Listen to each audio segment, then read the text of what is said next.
শুভ সকাল সবাইকে। কেমন আছো তোমরা সবাই? আশা করছি তোমরা সবাই ভালো আছো, সুস্থ আছো। আজ হলো শুক্রবার। আমার আরও একটি নতুন ব্লগে তোমাদের সবাইকে স্বাগত। দেখো, গতকালকে ধরো 4:30 নাগাদ গতকালকে বিকেল 4:30 নাগাদ প্রচণ্ড ঝড় হয়েছে এবং শিলাবৃষ্টি হয়েছে জানো। সেই কারণে দেখো আমাদের একতলার ছাদের কি অবস্থা। এখানে বেশ কিছু টব পড়ে গেছিলো। আমি গতকালকে সন্ধ্যাবেলায় এসেছিলাম ছাদে, ঠিকঠাক করে একটু দিয়ে গেছিলাম। আর দেখো পুরো ছাদের সমস্ত জিনিস এদিক ওদিক হয়ে গেছে হাওয়াতে। এই গাছটা কি অবস্থা বাবা, পড়ে গেছিলো জানো। আর দেখলে ওই জবা গাছটাকে না ফেলে দিয়েছিল, আমি ওগুলো গতকালকে সন্ধ্যাবেলা এসে ঠিক করে দিয়েছি। আর এখানে দেখো আমার এই ড্রাগন গাছটা, এইখানে কি হলো জানি না, ঝড়ের পরে যখন আমি এসেছিলাম তখন দেখি এই জায়গাটা না কেমন মনে হয় কি কিছুতে খেয়ে গেছে নাকি। প্রচণ্ড মনটা আমার খারাপ, কারণ তোমরা তো দেখেছো কত আশা নিয়ে এই গাছটা আমি কিনে নিয়ে এসেছিলাম। গাছটার না অনেক যত্ন করছি জানো, যতটা সম্ভব, মানে কিভাবে কি খাবার দিতে হবে, কিভাবে কি করতে হবে, কিন্তু দেখছি যে এরকম হয়ে গেছে। তাই মেয়েকে নিয়ে একটু ছাদে এসেছি আর গাছটাকে দেখছিলাম। বন্ধুরা, আজকে আমার ব্লগটা তোমাদের ভালো লাগলে প্লিজ একটা লাইক দিয়ে ভিডিওটা দেখা শুরু করো, কমেন্টে জানিও, শেয়ার করো আর সাবস্ক্রাইব করে আমার চ্যানেলটির পাশে থেকো।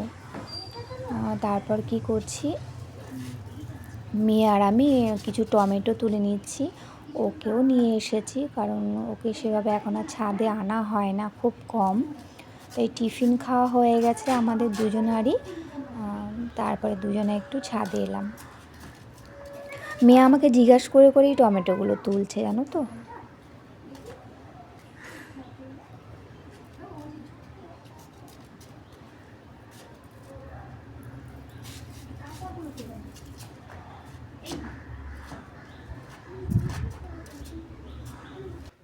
চলো, এতগুলো টমেটো পেয়েছি।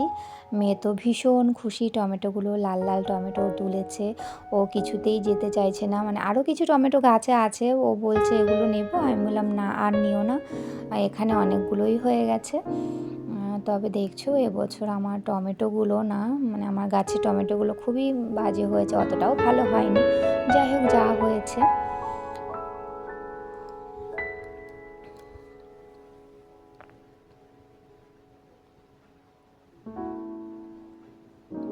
মানে ঝড়ে খুব খারাপ অবস্থা ছিল। এই দোতলার ছাদে পুরো ওই জবা গাছটাকেই ফেলে দিয়েছিল, আর মোটামুটি ঠিক ছিল। আর ওই ড্রাগন গাছটা ওরকম হয়ে গেছে। চলো, এবার তো হয়ে গেল, রোদ উঠেছে, এখন 11টার মতন বাজে, 11:10-15 হয়েছে। মেয়েকে স্নান করাবো, আমিও স্নান করব, বাদ বাকি কিছু কাজ করিনি, তারপর তো রান্না আছে আমার। জানো দেখো, মানে এই সিলিন্ডার দেখে যে কী স্বস্তি পেলাম, মানে কী যে আনন্দ হচ্ছে তোমাদেরকে কি বলবো। তোমাদেরকে তো বলেইছিলাম হাতে গ্যাস নেই। অবশ্য পুরনো গ্যাসটায় আর হয়তো আজকেই হয়তো শেষ হবে এরকম। মানে সিলিন্ডারটা যখন দাদা নিয়ে এলো মনে হয় কি যেন, মানে সিলিন্ডার বা ওই দাদা দুজনকে যেন পুজো করে ঘরে তুলি জানো। মানে আমাদের এরকমই অবস্থা, বলো, হাতে যদি রান্নার গ্যাসটা না থাকে তাহলে কি অবস্থা। আর তোমরা তো জানোই আমি ইন্ডাকশন ওভেনে রান্না করেও আমি কোনো যেন মানে দিশেহারা অবস্থা হয়ে গেছি, খুব খারাপ অবস্থা। সিলিন্ডারটা পেয়ে ভীষণ খুশি, আনন্দের শেষ নেই আমার। আর এখানে দেখছো আমি মাছের মাথা দিয়ে লাউ করে নিচ্ছি।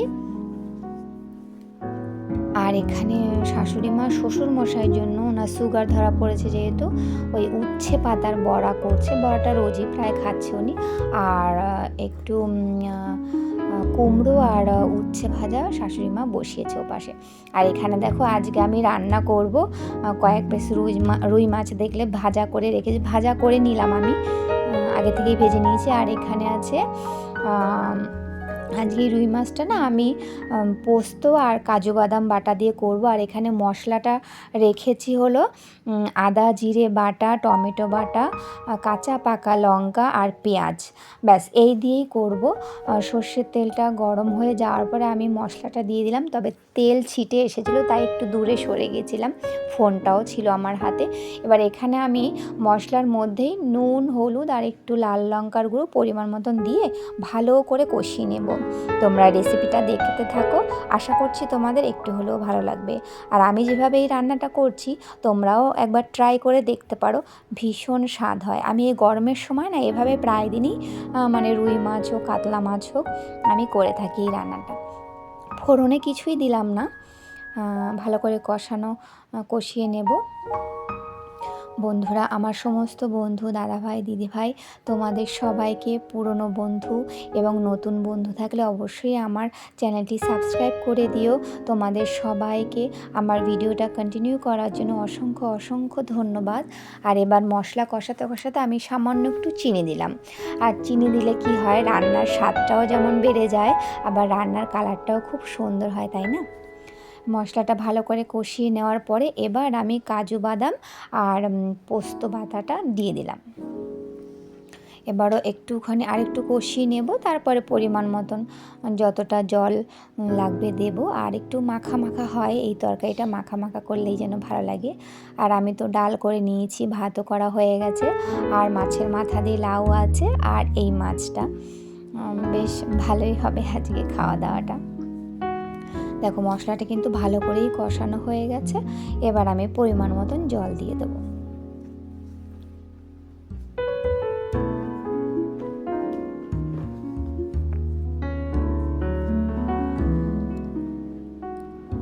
জানো অনেক দিন হলো আমি এই গ্যাসটাতে রান্না করছি না, কারণ দেখো ইন্ডাকশান ওভেনে আমি কোনো রকমে ম্যানেজ করছি, কিন্তু আমার শাশুড়ি উনি তো পারে না, উনি ধরে নাও এই গ্যাসটাতেই রান্না করে, কিন্তু না উনি গ্যাসটা যে একটু হিসাব করে যেভাবে রান্না করলে গ্যাসটা আরও দুদিন যায় সেটা উনি একদমই বোঝে না।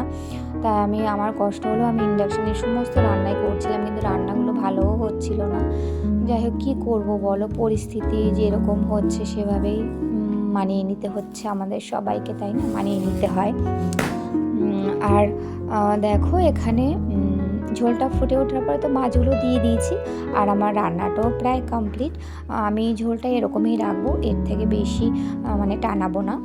দেখো রান্নাটা অবশ্যই তোমরা জানিও কমেন্টে কেমন হয়েছে রান্নাটা। এবার আমি কি করলাম, বাটির মধ্যে ঢেলে নিচ্ছি। আর প্রত্যেকদিনই তো ধরো মাছের ঝোল বা অন্যরকমভাবে করি, রসুন দিয়ে করা, রসুন ছাড়া একটা মাছ অন্যরকমই লাগে। আর এই রান্নাটা তো ভীষণই লোভনীয় হয়, ভীষণই সুস্বাদু হয়। তোমরা একবার ট্রাই করতে পারো, আর কমেন্টে অবশ্যই জানিও আজকে আমার এই রেসিপিটা তোমাদের কেমন লেগেছে।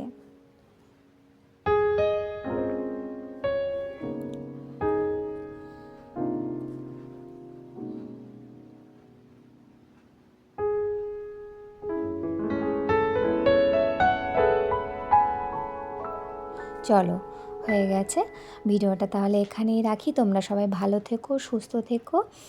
তোমরা এতক্ষণ পর্যন্ত যারা আমার ভিডিওটা দেখলে তোমাদের সবাইকে অসংখ্য ধন্যবাদ।